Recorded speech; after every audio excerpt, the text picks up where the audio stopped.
देखिए, हम लोग चीज़ें डिस्कस करेंगे रिलेटिव प्रोनाउन के बारे में। बेसिकली रिलेटिव प्रोनाउन क्या होता है या रिलेटिव एडवर्ब क्या होता है। रिलेटिव प्रोनाउन क्या होता है कि वो दो सेंटेंसेस को आपस में जोड़ता है और रियल में काम करता है कंजंक्शन का। ऐसे ही कुछ रिलेटिव एडवर्ब्स होते हैं जो दो सेंटेंस को बीच में जोड़ने का काम करते हैं। ये आपके होते हैं रिलेटिव एडवर्ब्स और ये आपके एडवर्ब की तरह फंक्शन करते हैं। अब प्रोनाउन के अंदर जो मैंने पार्ट्स पढ़ाए थे, जो मैंने वर्ड्स पढ़ाए थे रिलेटिव प्रोनाउन के अंदर, दैट था, विच था, हुम था वो हमारे प्रोनाउन थे जो सब्जेक्ट और ऑब्जेक्ट और पजेसिव का काम करते थे। सब्जेक्ट, ऑब्जेक्ट और पजेसिव का जो काम ना करे, स्थान, प्लेस, टाइम और मैनर को शो करते हैं। मतलब जो काम एडवर्ब वाला फंक्शन करे वो कहलाते हैं एडवर्बियल क्लॉज, कंजंक्शंस या फिर रिलेटिव एडवर्ब्स कहलाते हैं। अच्छा, ये काम क्या करते हैं? सेंटेंस को कॉम्प्लेक्स सेंटेंस बनाने का काम करते हैं। आप लोगों ने सिंथेसिस वाली मेरी सीरीज़ देखी होगी जिसमें मैंने सिंपल, कंपाउंड, कॉम्प्लेक्स और मिक्स सेंटेंस मैंने बताए थे। इवन मैंने द हिंदू को भी एक्सप्लेन किया था कि वहाँ पे कैसे क्या काम कर रहा है। तो जो हमारे रिलेटिव प्रोनाउन और रिलेटिव एडवर्ब्स जो होते हैं, ये दोनों के दोनों कॉम्प्लेक्स सेंटेंस बनाने का काम करते हैं। ठीक है, ये सारी बातें लोग देख चुके हैं। एक बात हम लोग यहाँ पे देखेंगे, एडवर्ब, एडजेक्टिव और प्रपोजिशन में डिफरेंस क्या है, इसको भी डिटेल में आज हम लोग देखेंगे। हर एक चीज़ देखेंगे बहुत ही डिटेल में और एक ही वर्ड को एनालाइज करेंगे। चलिए, अब पहले यहाँ पे आ जाते हैं। अगर मैं कहूँ डू यू नो, क्या तुम जानते हो, तो ये अपना सिंपल इंटरोगेटिव सेंटेंस, यहाँ पे कोई प्रॉब्लम नहीं है। ये सिंगल सेंटेंस है, यहाँ पे कोई भी रिलेटिव एडवर्ब नहीं है। Where do you live, where does she live, वह कहाँ रहती है। अगर हम बात करें तो यहाँ पे वेयर जो है ये प्लेस के बारे में पूछ रहा है और प्लेस के बारे में, टाइम के बारे में, मैनर के बारे में जो शब्द बात करता है वो अपना कहलाता है रिलेटिव एडवर्ब। तो यहाँ पर ये रिलेटिव एडवर्ब है जो कि इंटरोगेटिव क्वेश्चन बना रही है। साथ ही साथ रिलेटिव एडवर्ब्स जो होते हैं वो किसी क्वेश्चन का आंसर मांगते हैं डिटेल में आंसर मांगने के लिए हम लोग रिलेटिव एडवर्ब्स का यूज़ करते हैं। यहाँ तक कोई प्रॉब्लम नहीं फ़िलहाल। अब यहाँ से आ जाओ, डू यू नो, क्या तुम जानते हो। वेयर डज सी लिव, वह कहाँ रहती है, क्या तुम्हें मालूम है कि वो कहाँ रहती है। तो ये वेयर जो है सेंटेंस के जब बीच में आया है और ये यहाँ पे प्लेस के बारे में क्वेश्चन पूछ रहा है, तो ये अपना रिलेटिव एडवर्ब है जो कि कंजंक्शन की तरह फंक्शन कर रहा है। यहाँ पर ये केवल और केवल एडवर्ब है। अच्छा, दूसरी बात ये है कि अगर मैं आपसे ऐसा कहूँ कि I asked where that direct, तो वेयर के बाद सी आएगा कि डस पहले आएगा, तो आप कहोगे सी लिव्ड हो जाएगा। जिन्होंने मेरे नरेशन वाली सीरीज़ देखी उसके हिसाब से सी लिव्ड होगा। तो ज़रा मुझे यहाँ पे ये बताओ कि इस वाले सेंटेंस में ये तो मेरा कंजंक्शन रहा, कॉमा, इन्वर्टेड कॉमा की जगह पर, फिर हेल्पिंग वर्ब जाती है मेरे पीछे। ये सारी डू, डज और डिड वाले हर एक कॉन्सेप्ट मैंने डिटेल में पढ़ाए हैं, उनको आप ध्यान से देखने जा कर के। सब्जेक्ट आएगा पहले वेयर, सी और लिव्स हो जाएगा और लगेगा मेरा क्वेश्चन मार्क। ध्यान सुनना, अभी मैं कंफ्यूज करूँगा आपको। ये डज चला गया लिव के अंदर तो हो जाएगा लिव्स, सी आ जाएगा आगे, helping verb do, does, did चली जाती है। क्वेश्चन मार्क क्यों आया है उसको समझने से पहले एक बार नीचे वाला एग्जांपल देख लो। I know where she lives, मैं जानता हूँ वो कहाँ रहती है। आई नो अफर्मेटिव सेंटेंस है, प्रिंसिपल क्लॉज जो है वो मेरी अफर्मेटिव में है। ये मेरा कंजंक्शन रहा, इसके बाद सब्जेक्ट आता है, फिर मेरी वर्ब आती है। सेंटेंस प्रेजेंट में, इसलिए सेंटेंस आगे वाला प्रेजेंट में है, कोई प्रॉब्लम नहीं है। क्वेश्चन मार्क क्यों नहीं आया? यहाँ का सेंटेंस हमें चेक करना है, प्रिंसिपल क्लॉज अफर्मेटिव नेगेटिव है कि इंटेरोगेटिव है। ऊपर वाली इंटेरोगेटिव थी इसलिए मेरा यहाँ पे क्वेश्चन मार्क आया। ठीक है, और यहाँ पर मेरा सेंटेंस अफर्मेटिव है ये वाला पार्ट, इसलिए मेरा यहाँ पे फुल स्टॉप आया है। हमें देखो, वर्ब एडवांस के बेसिक लेक्चर की स्टार्टिंग मैंने बताया था क्लॉजेस होती हैं तो वो अफर्मेटिव होती हैं या नेगेटिव होती हैं। तो क्लॉजेस या तो अफर्मेटिव होगी या नेगेटिव होगी। Where she does not live एक तरीका ये है, वेयर सी लिव्स ये सही तरीका है। इंटरोगेटिव नहीं बना सकते हो। अगर आपको इसी क्लॉज को इंटरोगेटिव बनाना है तो आगे आपको एक प्रिंसिपल सेंटेंस जोड़ना पड़ेगा, प्रिंसिपल क्लॉज जो कि इंटरोगेटिव, या तो डू से कर लो या कैसे भी कर लो, वो आपका सेंटेंस बन जाएगा। तो आपको यहाँ से डिसाइड करना है कि क्वेश्चन मार्क आएगा कि नहीं आएगा, बीच से नहीं करना है। ध्यान दो, मैं आपको सिंथेसिस और नरेशन को मिक्स करके यहाँ पे पढ़ा रहा हूँ। आई नो, मैं जानता हूँ, व्हाट यू वांट टू से, मैं जानता हूँ जो तुम कहना चाहते हो। तो यहाँ पर ये आपका जो है, ये आपका यहाँ पर जो है, ये आपका बना रिलेटिव प्रोनाउन। ये यहाँ पर रिलेटिव प्रोनाउन है जो कंजंक्शन तरह काम कर रहा है। और सेंटेंस ये अपना आगे वाला अफर्मेटिव है, तो कॉमा कॉमा जगह पे मेरा व्हाट आ गया, सब्जेक्ट, ठीक है। और यहाँ पे फुल स्टॉप पे आया क्योंकि सेंटेंस ये वाला अपना अफर्मेटिव है। ये एक सेंटेंस यहाँ पर आ, एक सेंटेंस मेरा ये है, और ये कंजंक्शन है, सब्जेक्ट वर्ब, सब्जेक्ट और वर्ब, तो बीच में ये हो जाएगा conjunction. They will tell me, subject, helping verb, main verb, और ये इसका ऑब्जेक्ट, ये सब्जेक्ट, ये हेल्पिंग वर्ब, और ये इसका मेन वर्ब, कोई दिक्कत नहीं। बीच में डाल दिए मैंने कंजंक्शन। ये बात कर रहा है वैन, यानी कि समय के बारे में। वैन का मतलब होता है समय, समय का मतलब एडवर्ब, ये हमारा रिलेटिव एडवर्ब है, ठीक है।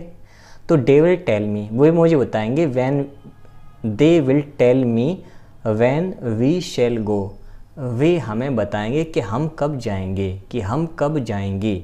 तो यहाँ पर ये सेंटेंस अपना अफर्मेटिव में है, कोई प्रॉब्लम नहीं है। ये अफर्मेटिव होने की वजह से यहाँ पर फुल स्टॉप आया है। नेगेटिव होता तभी फुल स्टॉप आता। अगर ये इंटरोगेटिव बनता तो ये वाला लास्ट में लाता मैं साथ में क्वेश्चन मार्क, ये वाला पार्ट एज इट इज़ रहेगा। मेरे ख्याल से जिन लोगों ने कंजंक्शंस, क्लॉजेस, सिंथेसिस, नरेशन, ये 4 चैप्टर जिन्होंने देखे हैं, उन्हीं के लिए ये बात बहुत डिटेल में उनको समझ में आ गई होगी। बिल्कुल ईजी था। जब ये कॉन्सेप्ट यहाँ पे पढ़ते हैं तो हम लोग कंफ्यूज जाते हैं, और ये कन्फ्यूज़न मैंने बहुत टाइम पहले ही कवर कर दिया था ताकि वो दूर हो जाए पहले ही। अब हम देखते हैं एडवर्ब, एडजेक्टिव और प्रपोजिशन में डिफरेंस क्या होता है। आ जाओ। ही रन्स फास्ट, वह तेज़ दौड़ता है। तो ही मेरा सब्जेक्ट हो गया, रन्स इसका मेन वर्ब हो गया, तेज। वो तेज है कि उसका दौड़ना तेज है। तो आप कहोगे सर यहाँ पर ये फास्ट जो इसको दौड़ना है, तो यहाँ पर ये एडवर्ब है, ठीक है। अभी बात पूरी नहीं हुई है, अभी नीचे वाले सेंटेंस पे फिर से आते हैं। ये रन के लिए आया है। ही सब्जेक्ट हो गया, इज़ लिंकिंग वर्ब हो गया, ए आर्टिकल, रनर आर्टिकल, रनर के लिए आर्टिकल, तो ये नाउन हो गया, ये कॉमन नाउन है, धावक, दौड़ने वाला। ये फास्ट यानी नाउन से पहले ये फास्ट आ गया, तो ये हमारा हो जाएगा एडजेक्टिव। आर्टिकल और नाउन के बीच में एडजेक्टिव आता है, ये पढ़ा हम लोगों ने एडजेक्टिव वाले चैप्टर में, तो यहाँ पर ये एडजेक्टिव हो गया। तो यहाँ पर एक बात निकल के ये आती है, जो अपना फास्ट वर्ड है, फास्ट वर्ड बेसिकली जो है एक आपका एडजेक्टिव है जो कि नाउन के लिए आता है, एक आपका एडवर्ब है जो वर्ब के लिए आता है, एक आपका ये खुद वर्ब भी है। फास्ट का मतलब व्रत रखना, एक वर्ब भी होता है। जैसे आई, जैसे मैं कहूँ आई फास्ट डेली, तो मैं रोज़ तेज होता हूँ, इसका मतलब ये नहीं मैं रोज़ व्रत रखता हूँ। I have a fast daily, या फिर आई फास्ट डेली, यहाँ पे तेज नहीं है, यहाँ पे व्रत वाला है, उपवास रखना, ठीक है। और ओवरऑल एक एग्ज़ाम मिस्टेक क्या आती है कि वो एडवर्ब के लिए वहाँ पे फास्टली रख देते हैं। फास्टली दुनिया में कोई वर्ड नहीं है। जैसे प्राउड कहीं भी, प्राउडली कहीं भी नहीं है, ऐसे ही आपका फास्टली वर्ड कहीं पर भी नहीं है। फंक्शन के आधार पर डिटरमाइन करते हैं कि हमारा एडवर्ब है कि एडजेक्टिव है। और आगे बढ़ते हैं। सी सब्जेक्ट हैज़ मेरा मेन वर्ब यहाँ पर है, क्योंकि यहाँ पे कोई दूसरी थर्ड फॉर्म नहीं है, तो ये हमारी मेन वर्ब है। ओनली 3 बुक्स, हम बुक्स की बात करें तो ये नाउन हो गया, इसके पहले ये एडजेक्टिव हो गया। ओनली क्या है, ओनली यहाँ पे एडजेक्टिव है। ओनली बुक्स नहीं है, ओनली 3, ओनली 4, ओनली 7। तो ये जो हमारी न्यूमेरल एडजेक्टिव होती हैं, जो संख्या वाली एडजेक्टिव्स होती हैं, उनको मॉडिफाई करने के लिए यहाँ पे ओनली आया है, तो उसकी पोजीशन से हमें ध्यान देना पड़ेगा, ठीक है। फिर से आ जाओ। सी सब्जेक्ट इज़ लिंकिंग वर्ब, क्योंकि यहाँ पे आईएनजी वर्ब है नहीं, तो ये लिंकिंग वर्ब है। द आर्टिकल है, डॉटर के लिए है, तो डॉटर अपना हो जाएगा नाउन। नाउन से ठीक पहले ये मेरा एडजेक्टिव है। आर्टिकल और नाउन के बीच में एडजेक्टिव आता है, अब की बार ये एडजेक्टिव है, जबकि एडजेक्टिव से पहले आया है तो ये मेरा एडवर्ब हो गया, सही है। ऑफ प्रपोजिशन है, ये पजेसिव एडजेक्टिव है, और ये प्रपोजिशन का ये ऑब्जेक्ट हो गया। She is the only daughter of her parents, वह अपने माता पिता की इकलौती पुत्री है। यानी कि सी और इकलौती पुत्री दोनों लोग एक ही हैं। इसका मतलब यहाँ पर ये आपका सब्जेक्टिव कॉम्प्लीमेंट हुआ है। पेरेंट्स वो सी नहीं है, बल्कि रियल में डॉटर ही सी है, सी ही डॉटर है। सब्जेक्टिव कॉम्प्लीमेंट इरेज कर रहा हूँ, नोट डाउन कर लेना। कम बैक नाउ, कम मैनवर बैक, वापस आ जाओ। कहाँ आ जाओ? तो वापस आ जाओ। इसका मतलब ये मेरी एडवर्ब है, क्योंकि ये प्लेस के बारे में शो कर रहा है। Come there, come here, come where, ठीक है। नाउ ये भी एडवर्ब, क्योंकि समय के बारे में बता रहा है। यहाँ तक कोई दिक्कत नहीं है। यानी कि यहाँ पर जो बैक है वो अपना एडवर्ब है। अभी तक प्रपोजिशन कॉन्सेप्ट शुरू नहीं हुआ, वो भी आएगा। ही सब्जेक्ट, ये मैनवर्ब, ये प्रपोजिशन। प्रपोजिशन का ये डोर हो जाएगा ऑब्जेक्ट, जो कि एक नाउन है।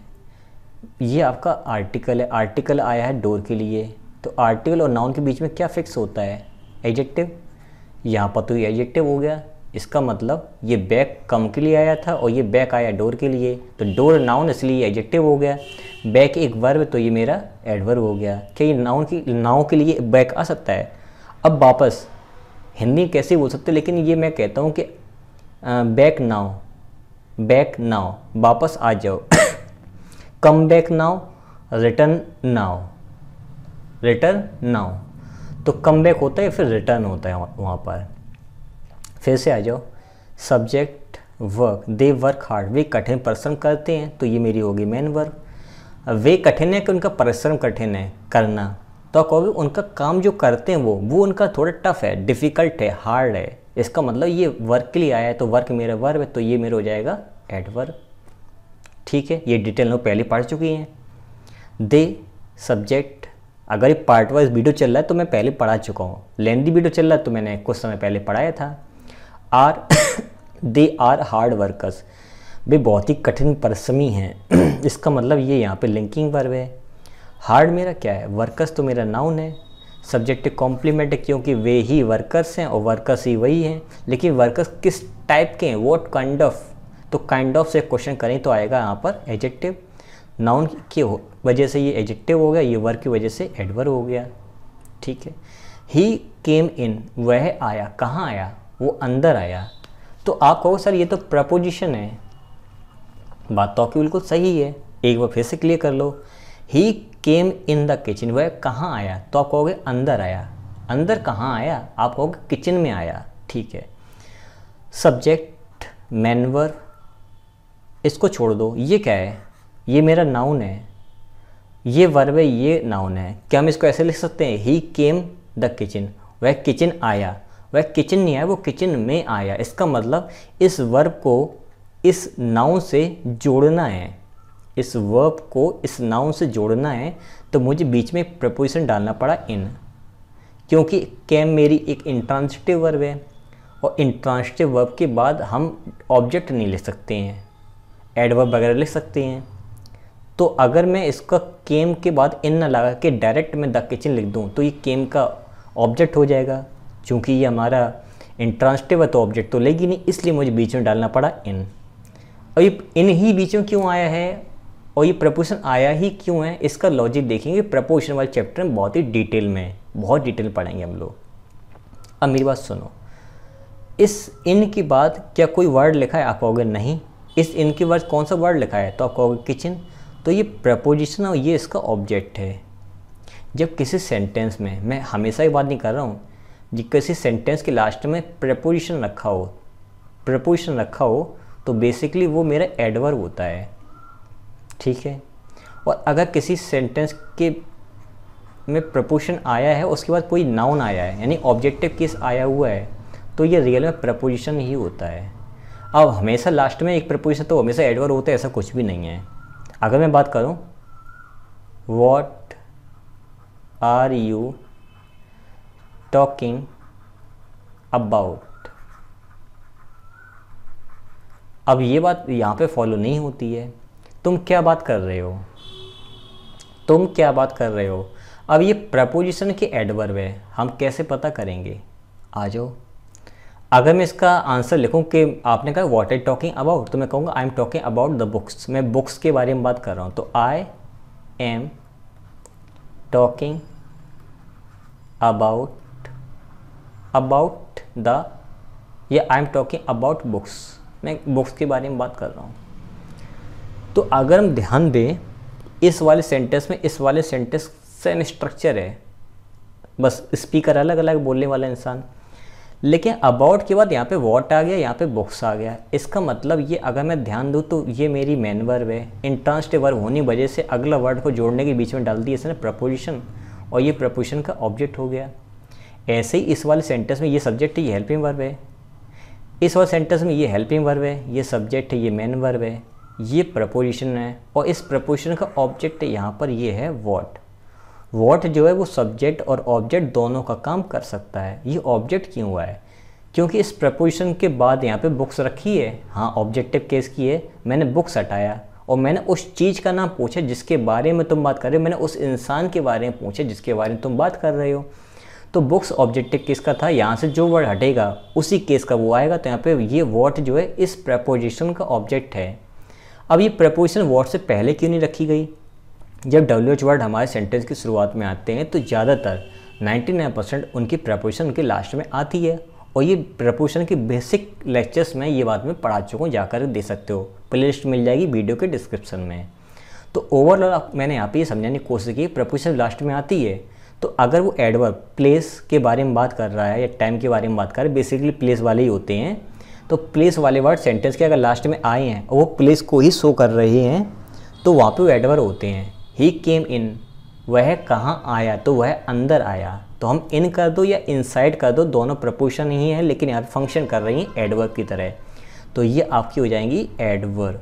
लेकिन इस किचन के ठीक पहले प्रपोजिशन आ गया, एक ऑब्जेक्ट से पहले प्रपोजिशन रखा, तो ये रियल में प्रपोजिशन है, ये रियल में प्रपोजिशन ही है। मेरे ख्याल से कॉन्सेप्ट आपको बहुत ही डिटेल में क्लियर हुआ होगा। अब बहुत सारी चीज़ ऐसे इस फ्रेजल वर्ब है, उनमें जो प्रपोजिशन लास्ट में होती है वो पार्टिकल होती है, हकीकत में प्रपोजिशन होती है लेकिन वो पार्टिकल होती है, क्योंकि वो जोड़ने पर उसका सेंस बदल देती है। जैसे कि विल बी, तो विल तो गागी यही है, हमने बी और जोड़ दिया, तो अगर मैं बी को अलग रखूँ तो बी का कोई सेंस नहीं है इस सेंटेंस में। और मैं कहूँ ही विल बी गोइंग, इसका मतलब क्या है कि बी आने पर, तो मतलब ये है कि बी आने पर उस सेंटेंस ने कॉन्टिन्यूस सेंस दे दिया केवल, तो ये पार्टिकल कहलाती है। ये मैंने आपको टेंस वाली वीडियो में डिटेल में बात बता रखी है। तो इसके बाद हम देखेंगे चीज़ों को और आगे।